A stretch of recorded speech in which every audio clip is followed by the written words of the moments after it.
Om Swastiastu. Om Swastiastu. Halo pemirsa, apa kabar Anda hari ini? Semoga selalu dalam keadaan sehat. Saya Madi Sukadan Karang kembali hadir dalam dialog diseminasi pemahaman Perda Desa Adat.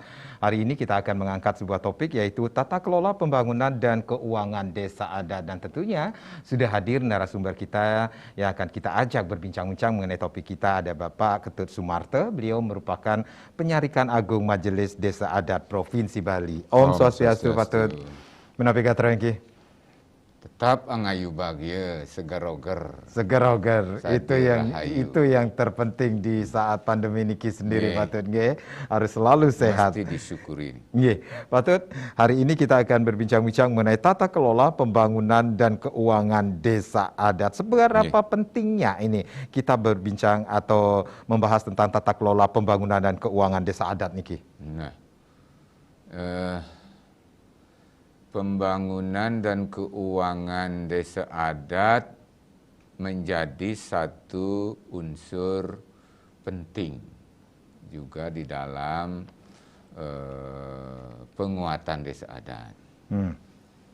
Pembangunan desa adat nike tentu mencakup pertama itu mulai dari perencanaan, pelaksanaan, ketiga kemudian itu pengawasan, kemudian ada pelaporan dan pertanggungjawaban, kan genten.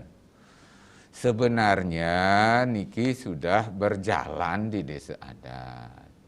Hanya saja desa adat melakukan selama niki dalam praktek tradisinya itu serba secara lisan. Untang dari itu semua kan ada di paruman desa adat. Nanti dulunya perjuru yang ngerinci Kang Samyan niki gitu.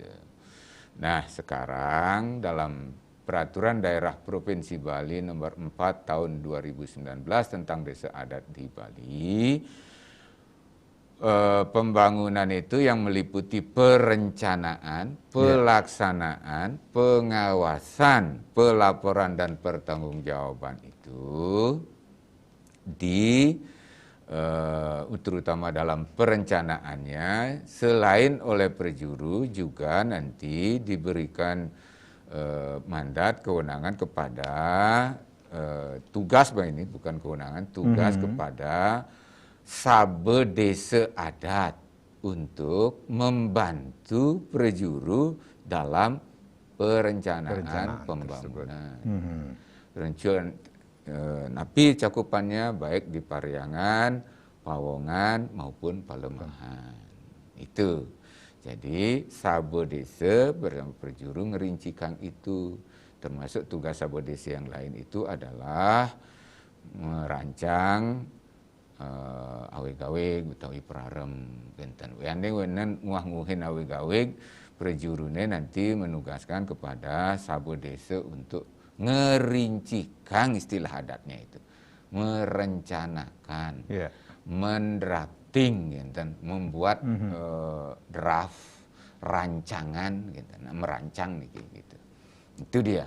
Nah, tentu desa adat sudah melaksanakan itu, cuman mungkin kita oleh Perda niki ingin dikuatkan untuk dilatih. Agar kemudian niki desa adat pelan-pelan juga masuk ke tradisi tulis.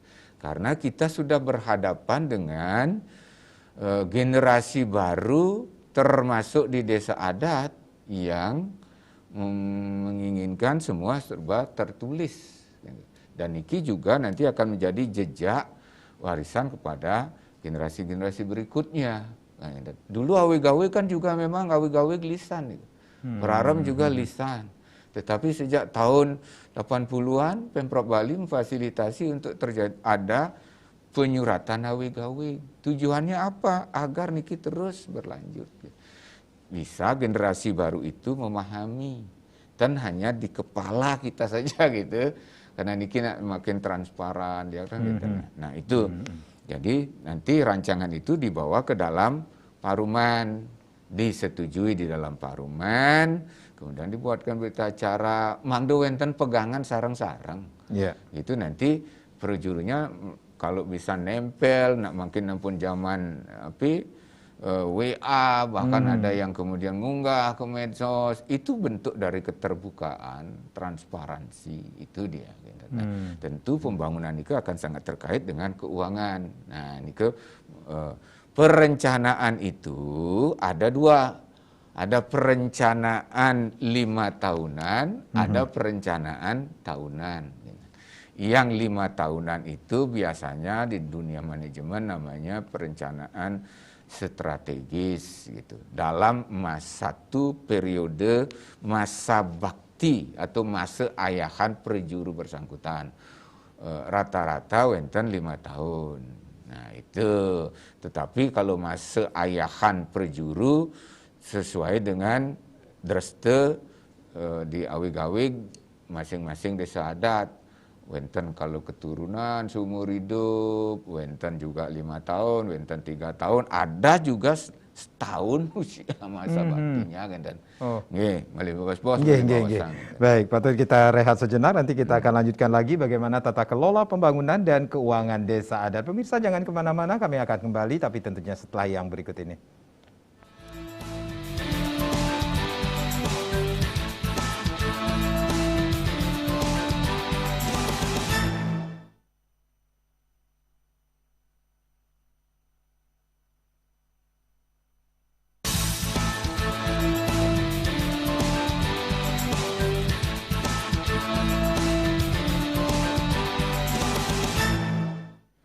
Terima kasih Anda yang baru saja bergabung bersama kami bagaimana diseminasi pemahaman Perda Desa Adat dan tata kelola pembangunan dan keuangan desa adat menjadi topik kita pada hari ini. Masih bersama Bapak Ketut Sumarte, beliau merupakan Penyarikan Agung Majelis Desa Adat Provinsi Bali. Kalau tadi Pak Ketut sudah menjelaskan bagaimana tata kelola pembangunan yang meliputi perencanaan, pelaksanaan, pengawasan, pelaporan, dan pertanggungjawaban. Dan perencanaan pun ada dua ya Pak Ketut, ya, ada 5 tahunan dan tahunan seperti itu. Yang 5 tahunan itu perencanaan strategis. Tapi apa yang akan diprogramkan gitu oleh prejuru desa adat bersangkutan dalam kurun waktu 5 tahun. Ini perencanaan strategis. Yang bahasa pemerintahan rencana pembangunan jangka menengah gitu 5 tahun. Jangka panjang itu bisa 20 tahun, paling 10 tahun gitu kan. Nah itu dia. Nanti dari program ini dalam 5 tahun itu dituangkan pelaksanaannya per tahun. Dan kalau dulu kan misalnya ben limang tiban lakar ngenteg linggih itu di desa adat nih. Karena sudah sangat lama desa adat tenang ngenteg linggih niki dalam konteks tradisi. Itu oling mangkin ampun kerincikan. Perjurunya sudah nyobiahang ring paruman niki seduaning sampun suwe ten ngawen tenang teglingge karya ngaturang canang sebit sari padahal sebenarnya karya niku memungkangan teglingge mecatok dan itulah bentuk dari kerendahan hati bahasa yang halus kan. Itu disampaikan disetujui dalam paruman ampun genten, mulai pun api mewujudkan itu lagi 3 tahun, lagi 5 tahun misalnya genten. Nah, itu demen kan lisan, makin itu didorong, dilatih bagi setiap desa adat untuk mulai menuliskan niki. Sehingga ada pegangan kita bersama untuk mewujudkan itu, mencapai tujuan kita bersama, melaksanakan program yang sudah kita sepakati bersama genten. Niki yang kemudian termasuk bagian dari penguatan tata kelola ring desa adat kan. Nah, niki sekarang 5 tahunan kan itu per tahunnya niki napi apa akan dilaksanakan dari program 5 tahunan itu dalam kemudian bentuk kegiatan di dalam tahun bersangkutan. Misalnya 2021-2026. Mungkin tahun 2021 ini yang diwujudkan, ini yang dilaksanakan, 2002 ini yang dilaksanakan gitu.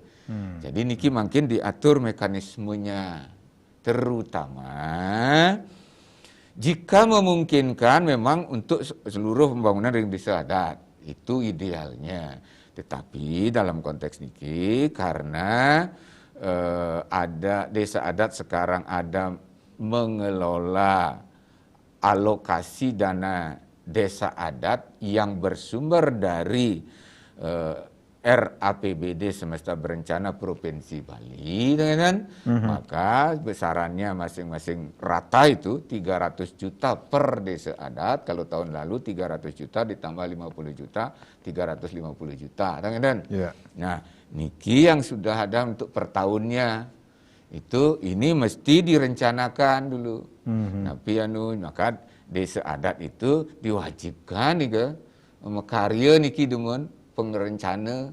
Setelah wenten pengerencana, raris diajukan. Nah, dirapatkan, udah itu disepakati, disahkan dalam paruman, baru kemargian diajukan. Berdasarkan inilah nanti penggunaan dana alokasi dana desa adat niki digunakan genten per tahunnya napi.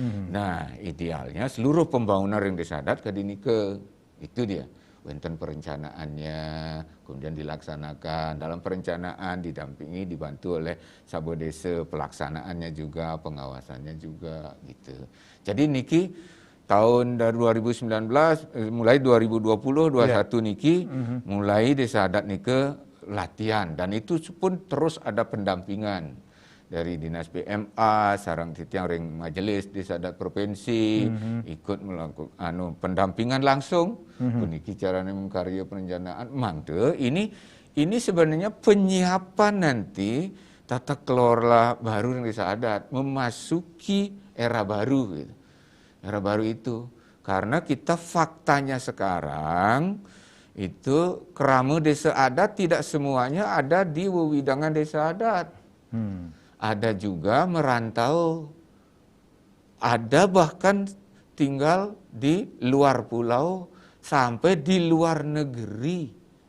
Dan bagaimana kerama, dia kan tidak pernah putus sebagai kerama kecuali mau pamit, dan pernah durung nanun pamit sebagai kerama berarti tetap tercatat sebagai kerama desa adat. Karena itu bagaimana caranya agar kerama yang wenten dirantau itu juga entahkah dirantau di dalam pulau, di luar negeri, itu mengetahui, dapat berpartisipasi, dapat berkontribusi untuk pembangunan di desa adat. Ikilah bentuknya secara tertulis kita membuat perencanaan. Harus pelaksanaannya cukup nanti krama yang ada di desa adat, sarang nanti sabo desa pun kenten nike dia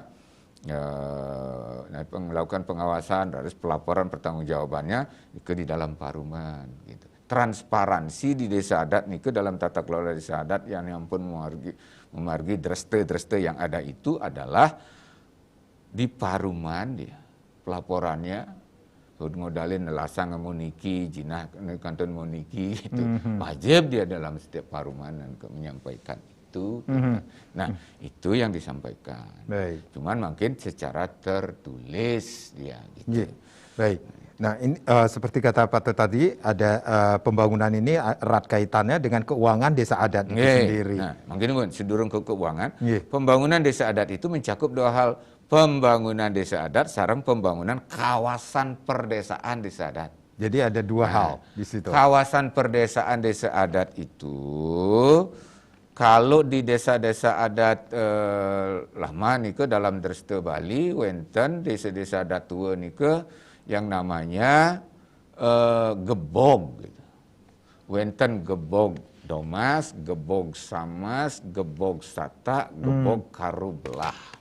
Jadi sejumlah desa adat karena tujuan tertentu terutama untuk melindungi sumber daya tertentu, dia misalnya sumber daya air, kerama desa adat ring dulu di ring Kintemani, Bangli akan itu dua gebog ini, kemudian membentuk dia suatu kawasan ring Bleleng wenten kawasan perdesaan nyatur desa wenten SCTPB.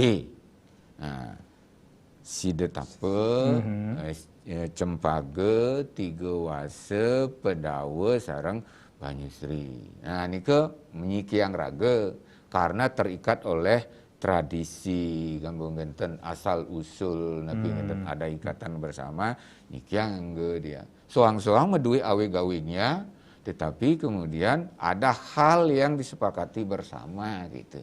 Itu dia kawasan perdesaan. Tujuannya apa? Untuk memberdayakan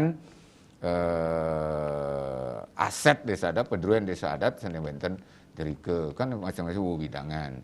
Nah kalau kawasan perdesaan niki dia akan terkait dengan nanti pengelolaan itu terkait dengan tata ruang kabupaten kota sehingga selain pemerintah Provinsi Bali sama MDA Provinsi Bali, dari penting juga peranan kabupaten kota, pemerintah kabupaten kota, MDA kabupaten, ampun genten nanti desa adat nike Nyikiang Rage membuat MOU, ampun genten surat perjanjian bersama.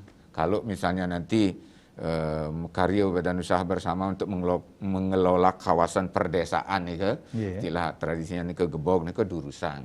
Nah, enten nanti detail-detail aturannya lagi lebih lanjut sesuai dengan kesepakatan bisa membentuk badan otorita nabi kentan nanti untuk mengelola nih ke gitu dia. Jadi ada beberapa kawasan perdesaan di Bali niki sendiri, Pak Tut. Sudah ada yang merintis mereka dan turmaning sampun wenten kalau di desa adat di dulu ring Kintemani itu memang sudah membentuk gebog nih, gebog Domas, gebog Samas, gebog Sata, Domas 800, Samas 400, kemudian Sata 200, Karoblah 1 sekat gitu. Itu menggabungkan diri gitu. Nah itu pembangunannya. Nah makin tentu pembangunan sangat terkait dengan keuangan, nah darahnya pembangunan itu keuangan dan keuangan yang keuangan lain itu keuangan nah, misi ke nih kan misi nih nanti ampuna jangan dihilangkan e-nya kalau e-nya hilang nanti keuangan beda nah kalau keuangan desa adat niki terkait dengan pertama sumber pendapatan dulu desa adat. Sumber-sumber pendapatan desa adat itu dari mana? Pertama tentu adalah pendapatan asli desa adat. Pendapatan asli desa adat misalnya itu apa? Berupa urunan dari masing-masing krama. Kita akan mengadakan kegiatan misalnya nih ke wenten keni urunan. Itu pendapatan asli desa adat. Dan urunan itu pun mengikat, Pak Tut. Urunan itu karena kan iuran wajib. Gitu.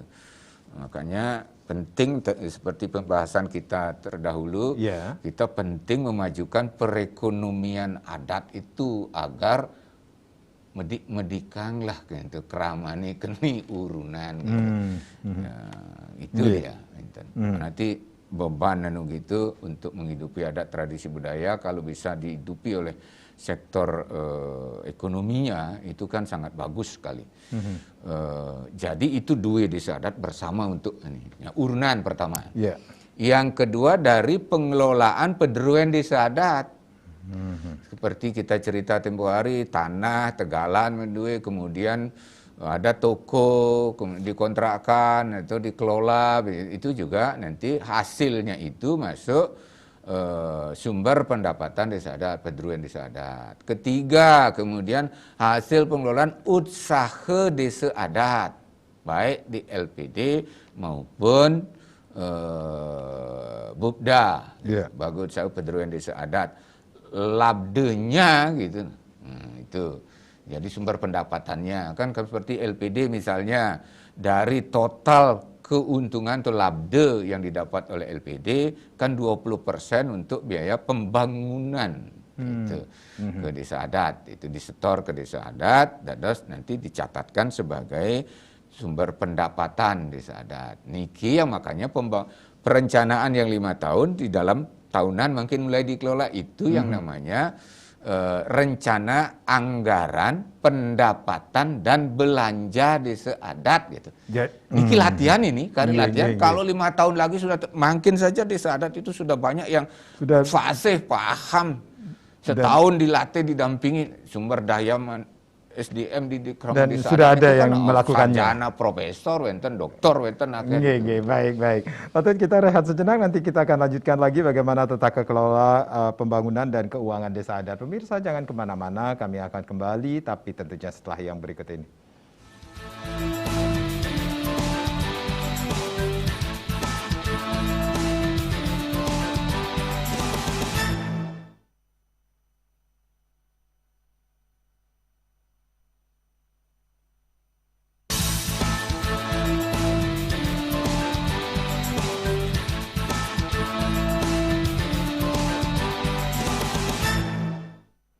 Ya, tata kelola pembangunan dan keuangan desa adat masih menjadi topik kita, masih bersama Bapak Ketut Sumarte. Beliau merupakan penyarikan agung Majelis Desa Adat Provinsi Bali. Pak Tut, kalau tadi Pak Tut menyatakan bahwa sumber pendapatan asli desa adat Nika sendiri dari urunan, kemudian bubda dan usaha desa adat. Hanya itu sajakah dari pendapatannya? Ada lagi sumber lain, sumbernya? misalnya wenten dana punya. Nika kan ada dua desa adat, sumber pendapatan juga nih. Cuman kan dana punya besarannya tetap. Nika harus dicatat sebagai pendapatan desa adat. Wenten juga nanti sumbangan dari pihak lain yang sah dan tidak mengikat. Misalnya si runing, wenten kerama, punya usaha kemudian atau punya aset dijual, sebagian disumbangkan ke desa adat, gitu. Ada yayasan nyumbang desa adat, dos gitu, sepanjang dia tidak mengikat. Sumber pendapatan lain-lainnya yang sah dan tidak mengikat itu masuk dia di situ. Termasuk sumber pendapatan desa adat itu adalah tentu dana alokasi. Itu dana alokasi desa adat yang bersumber dari APBD Semesta Berencana Provinsi Bali atau bantuan dari kabupaten kota atau bantuan dari pemerintah pusat. Kenapa ada istilah dana alokasi dan ada bantuan? Kan dana bantuan. Alokasi karena urusan desa adat di dalam Perda 4 2019 tentang desa adat itu menjadi urusan provinsi. Sedangkan desa dan kelurahan nike menjadi urusan kabupaten kota. Karena urusan desa adat itu menjadi urusan pemerintah Provinsi Bali, maka pemerintah Provinsi Bali dalam Perda 4 2019 itu berkewajiban sesuai dengan keuangan daerah nike mengalokasikan alokasi nike medue jinan wenten ke desa adat kinten yaning bantuan nike dados terus menerus dan harus ngembang cepok nih dan dados terus menerus beda alokasi tiap tahun agang alitnya besar kecilnya sesuai dengan kemampuan keuangan daerah provinsi itu dia. Nah, kalau dia bersifat bantuan kabupaten kota nike bantuan itu tidak tetap, itu dia bedanya alokasi dengan bantuan. Itu sumber-sumber pendapatan. Sumber-sumber pendapatan ini yang kemudian dituangkan di dalam RAPB Desa Adat, Rencana Anggaran Pendapatan dan Belanja Desa Adat. Nah, anggaran itu RAPB Desa Adat itu disusun itu sebelum tahun berjalan. Misalnya untuk tahun 2022, nah itu apa kegiatan yang akan dilaksanakan? Ini kegiatannya, ini rencana anggarannya. Anggaran itu wow pasang angka. Ampuna kaden jinan ampun benten. Pasang angka. Urunan mana meniki, kemudian alokasi dana desa adat kan yang selama niki ampun dari 300 350, makin 300 juta gitu. Kemudian dari pendapatan Bupda berapa, pendapatan LPD berapa gitu. Pasang angka dengan itu rencana anggaran anggaran kudu kangonya nih ke, harus pendapatannya kudu kena masuk. Oh, belanjanya nanti realisasinya bisa tepat sesuai dengan anggaran. Ampun genten bisa kurang, bisa lebih. Kalau genten nanti ada perubahan dia. Genten perubahan lagi RAPB. Nah, Dan siapa yang menyusun rencana nih Kak?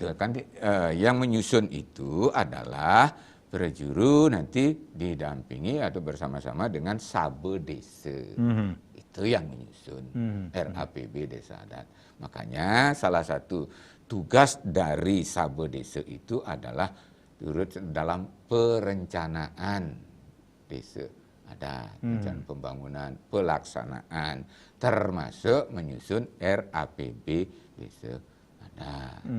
Niki setelah disusun, disampaikan dalam paruman, disepakati, wonten berita acara, niki yang dipatokan bersama, diajukan untuk yang 300 juta. Itu diajukan nanti ke Dinas Provinsi Bali. Itu. Untuk belanja Nike sendiri mencakup apa saja itu? Nah, belanjanya Nike, wonten belanja kegiatan itu sama belanja program. Kegiatan nanti, kegiatan rutin itu untuk wonten catu prejuru adat. Itu dapat dialokasikan. Sudah itu nanti biaya operasional. Menika prejuru ini serat-serat mereka-mereka itu. Mendados niku, ampun ngayah, maya. Nyanan telah nika nih berat. Sementara kramu nuntut mangdo prejuru desa adat, pendesa-desa adat memberikan layanan 24 jam. Ring adat kan atau wonten jam kerja. Tengah lemong wonten kelayu sekaran, kelayu lemong juru pendesa titiang buniki keraman titiang wonten kelayu sekaran malipidan dados niki mendem malipidan dados margiang pengabenan. Tidak jelas jam kerjanya. Banyak juga belum memiliki kantor. Enten loh. Ke depan karena ini arsip-arsip itu di Jegenahan. Stempel desa adat. Karena urusan desa adat makin kan tidak hanya terkait dengan adat saja. Ada masalah hukum, ada masalah investasi, kerjasama, segala macam. Nah, itu maka pelan-pelan niki yang kita sebutkan dengan istilah transformasi, perubahan menuju lebih baik yang dikuatkan. Gitu. Landasan hukumnya wonten berupa Perda Provinsi Bali 4 2019 beserta turunannya peraturan gubernur 34 2019 tentang tata kelola keuangan desa adat. Terus ada peraturan gubernur Bali nomor 4 2020 tentang pelaksanaannya di suang-suang desa adat, ada aweg-aweg, ada perarem gitu. Itu dia. Jadi kesepakatan-kesepakatan itu dituangkan di situ. Nah, sudah keuangan kan itu sumbernya itu tadi. Nah, niki nanti dalam pelaksanaannya diawasi juga oleh Sabe Desa sareng Krama. Pelaporan pertanggungjawabannya niki nanti disampaikan di dalam paruman.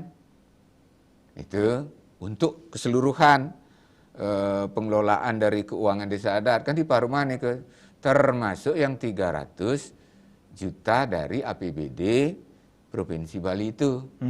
Itu juga nanti pelaporannya tersendiri.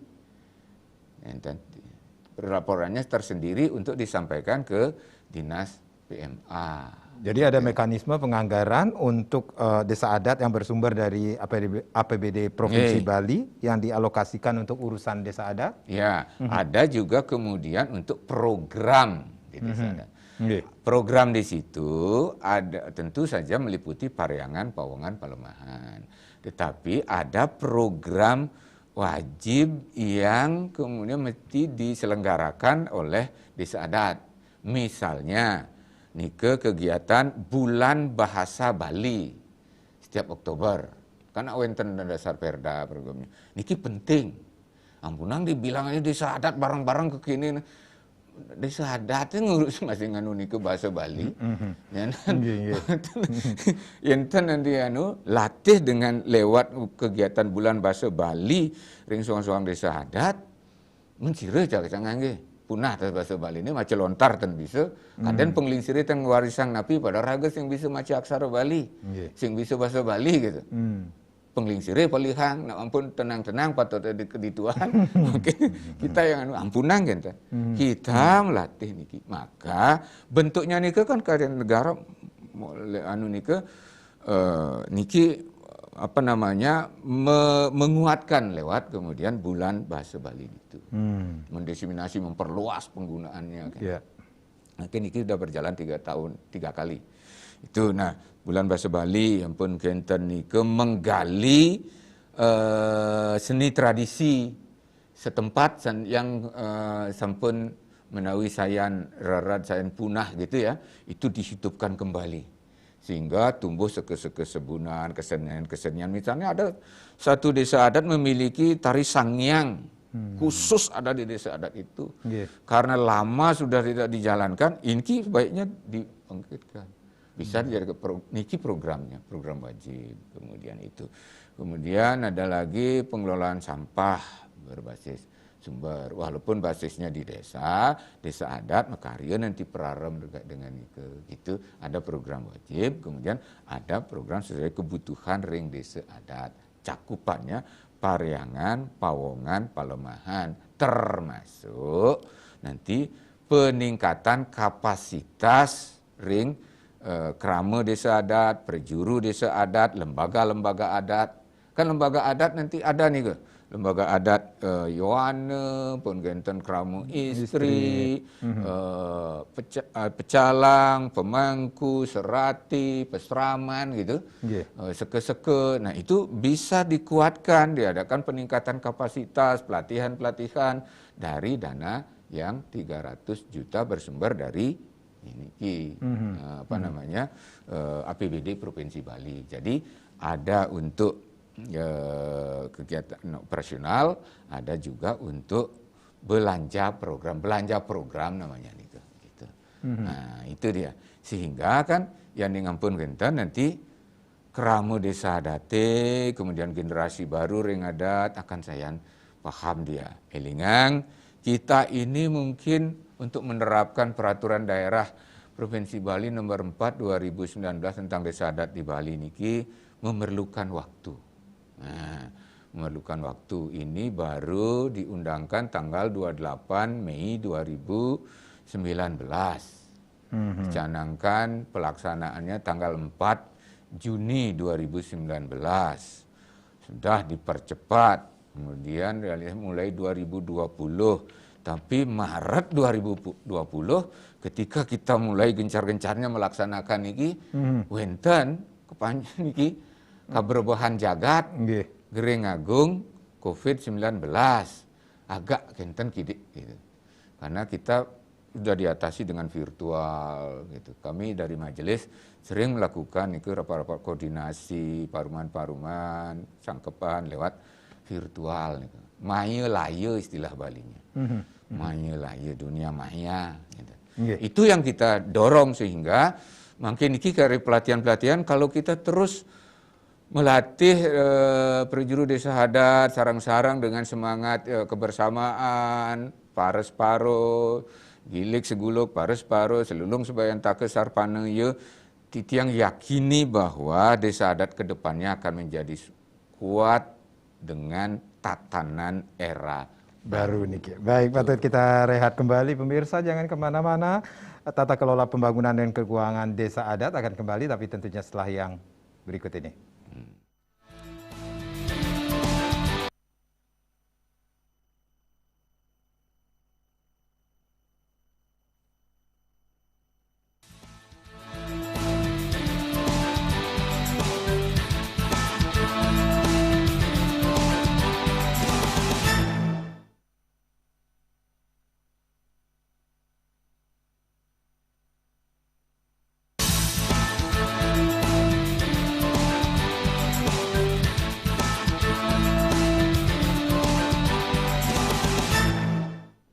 Ya, masih bersama Bapak Ketut Sumarto. Beliau merupakan Penyarikan Agung Majelis Desa Adat Provinsi Bali. Bagaimana tata kelola pembangunan dan keuangan desa adat.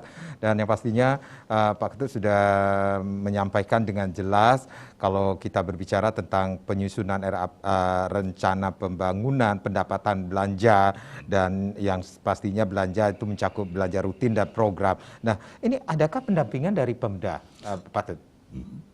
Kalau pemerintah Provinsi Bali lewat Dinas PMA, pendampingannya itu bisa pendampingan hari per hari. Hari per hari. Tidak ada libur rasanya nih. ASN di pegawai-pegawai ring Dinas PMA, karena titiang saking majelis nih bermitra sangat lekat ya. Gitu. Kita sama-sama. Majelis juga nih dari berbagai tingkatan, provinsi, kabupaten kota, kecamatan, terus melakukan pendampingan nih ke Benten. Sangat-sangat itu. Nah, ini yang menjadi pertanyaan di masyarakat juga. Ini alokasi dana desa adat sama, padahal jumlah krama dan banjarnya berbeda. Niki pertanyaan menarik ini, menarik dan penting. Sampun jadi pertanyaan banyak pihak itu. Kenapa dana alokasi desa adat yang bersumber dari APBD provinsi dulunya dari kabupaten kota berupa bantuan itu besarannya sama, padahal betul bahwa jumlah krama, luas wewidangan, luas wilayah dan segala macam itu berbeda. Bahkan jumlah pariangannya, kalau memang berbicara dari basis pariangan juga berbeda. Ada minimal memiliki 3 pura desa, 3 kahyangan desa. Dalam, pusat, pura desa, dan ada juga yang lebih kecil lagi memiliki 1 pura itu ada pelinggih-pelinggihnya. Ngenten desa adat kadini gitu. Itu. Nah, ada desa adat yang sampai memiliki kahyangan desa itu sampai 34, 24 gitu. Berbeda. Kenapa kemudian alokasi dana desa adatnya sama gitu. Niki. Ini sementara berlaku rata dumun. Nah, ini kena awal itu kan. Nah, dulunya bahkan tidak alokasi. Dulu itu sebelum ada Perda 4 2019 niki itu bersifat bantuan keuangan khusus.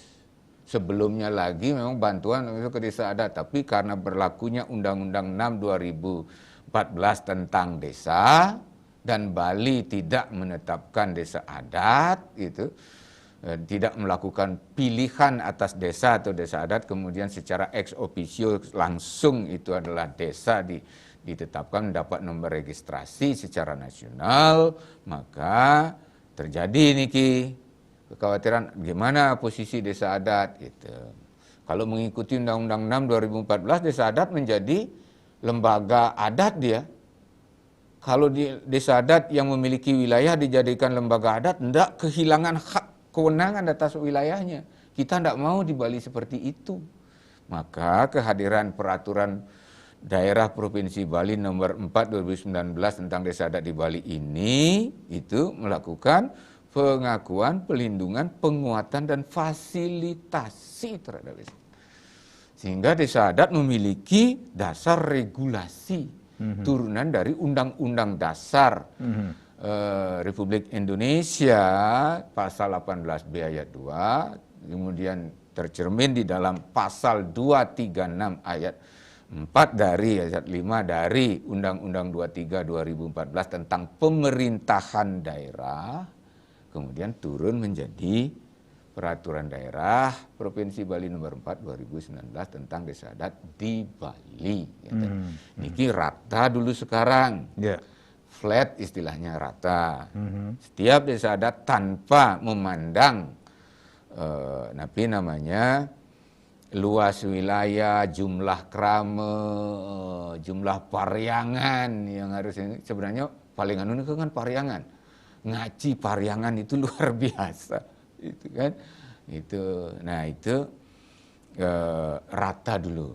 Nah, idealnya niki itu memang setelah rata itu nanti ada pendekatan lain.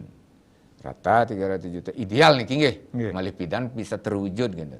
Menawi enten kapiambang jagat sekadi mangkin Gering Agung COVID-19 menawi sampun terwujud itu. Nah, itu nanti ada dasar proporsional berdasarkan nanti pertama luas wilayah, jumlah krama, jumlah pariangan, dan potensi sumber pendapatan desa adat, kemampuan keuangan desa adat. Nah, kemampuan desa adat, keuangan desa adat ini kan juga variatif. Wenten satu desa adat karena perekonomian adatnya dalam bentuk LPD, dalam bentuk sektor real itu sudah berkembang sehingga desa adat ini memiliki kas desa adat itu sampai miliaran, puluhan miliar. Ada juga yang bahkan minus gitu, ngandelang urunan mantan gitu. Pelabuhan wenten gitu. Pariangan wenten dan medui pelabu, ada pariangan medui pelabu, variatif itu makanya dasar proporsional ini menjadi penting. Yang ketiga juga selain dasar proporsional juga penting masuk unsur prestasi, kan? Sapunapi mersidayang ten ngemargiang itu desa adat itu amunapi desa adat bisa menjalankan, melaksanakan napi namanya nike menata pariangan pawongan palemahannya gitu. Kira tidak ada konflik dengan pawongan gitu kan, misalnya tenten wicara tata tentrem ring desa adat kerta raharja gitu, pengelolaan sampahnya bagus, implementasi nilai satkerti nike memargi nike juga akan berupa insentif idealnya gitu. Nanti malih pidan mersidayang dumugi. Nah, itu dia. Jadi ada hal-hal yang tidak boleh atau dilarang dalam pengelolaan keuangan desa adat niki sendiri? Enten. Kan misalnya nike yang paling jelas tendados menggunakan dana desa adat untuk kepentingan pribadi. Kan tendados yang duit desa adat mencelok kantor. Income anu niki tumbasang untuk desa adat jangan malu di kantong dados, tapi kan tendados dia agen tuh kepentingan pribadi itu. Kemudian berikutnya napi untuk misalnya pengembangan ekonomi yang bertentangan dengan nilai-nilai adat, tradisi, budaya, sareng kearifan lokal Bali. Misalnya desa adat mengembangkan kafe remang-remang gitu kan tendados niku. Walaupun usaha tapi kan usaha kan namanya, bertentangan dia dengan ada kata bertentangan dengan patut nah niku bisa jadi patut pantas gitu loh. Patut pantas itu ngemang gitu. Itu dia dan dados. Jadi yang proporsional itu. Nah, maka itu kemudian khusus untuk dana desa adat 300 juta yang bersumber dari APBD provinsi niku wenten nanti juknisnya, petunjuk pelaksanaan, petunjuk teknisnya. Desa adat tinggal mempedomani niku saja untuk apa, di mana tidak boleh, di mana boleh gitu. Bermain di koridor itu saja, dan perlu nanti desanya khawatir niki nanti desa adat khawatir prejurunya kena masalah hukum. Kalau penyalahgunaan kewenangan pengelolaan keuangan desa adat, siapa yang akan menyelesaikan nanti? Nah, niki takon menarik niki. Yang pertama, kalau kan ada kita harus bedakan antara, kan tadi sudah sumber-sumber pendapatan itu, sumber pendapatan dari desa adat kan ada urunan pendapatan asli, pengelolaan duit desa adat, kemudian usaha desa adat, sumbangan yang tidak mengikat, dana punya, tapi segala macam sumber-sumber lain yang sah dan tidak mengikat. Nah, khusus untuk yang bersumber dari dana alokasi APBD provinsi ataupun bantuan, karena niki uang berupa napi wasane uang pemerintah gitu, pemerintah mendapat dari rakyat kan, dan juga kan harus jelas pertanggungjawabannya. Berprinsip bentuk pengawasan anunya nike ada di dalam paruman, pertanggungjawabannya dari ke itu dia. Tetapi khusus untuk yang bersumber dari pemerintah, entah bantuan pemerintah pusat, kemudian alokasi provinsi atau bantuan kabupaten kota, niki ada mekanismenya. Nah, itu mekanismenya. Niki yang kita lakukan pendampingan agar desa adat tidak sampai, prejuru desa adat tidak sampai ada masalah hukum. Dan asal prejuru desa adat niki napi mematuhi mantan rambu-rambu niki, wenten jukla petunjuk pelaksanaan, petunjuk teknis, ikuti itu, udah pun nika, kan wenten anu. Nah, kalau nika pun sudah ada petunjuk pelaksanaan, petunjuk teknis, sampai wenten lagi tidak didukung nanti dengan bukti-bukti pengeluaran yang sah, nika bermasalah. Itu dia, itu yang kita hindarkan. Itu. Kalau terkait dengan memang Pedruyan desa adat sumber-sumber di luar anu niki, nanti mekanismenya punapi kalau misalnya terjadi penyimpangan, mekanismenya sesuai dengan ketentuan hukum adat. Ketentuan hukum adat punapi nanti puputang ring paruman, wenten kerta desa, genten. Yang itu harus di dalam berdasarkan awe-gawe sampun napi tan anut ring gawe-gawe, tan anut ring peraram, keni sanksi hukum adat. Nah, Pak Tut, apa yang diharapkan dengan tata kelola pembangunan dan keuangan desa adat ke depannya niki? Pertama, itu adalah terjadinya perbaikan tata kelola desa adat secara menyeluruh. Karena elingan ini sudah era baru, kita berhadapan dengan generasi baru. Roh adat, tradisi, seni budaya, kearifan lokal itu tetap kita jaga. Tetapi dalam konteks pengelolaannya niki yang perlu kita benahi pelan-pelan. Niki tuh. Kedua itu tentu adalah peningkatan kapasitas perjuru desa adat. Sehingga nanti perjuru yang ada sekarang niki bisa mewariskan tata kelola desa adat yang lebih baik bagi generasi baru. Pak Ketut, terima kasih sudah sharing.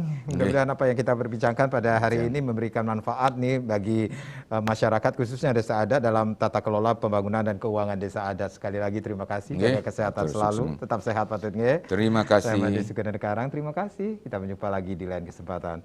Om Santi Santi Santi Om.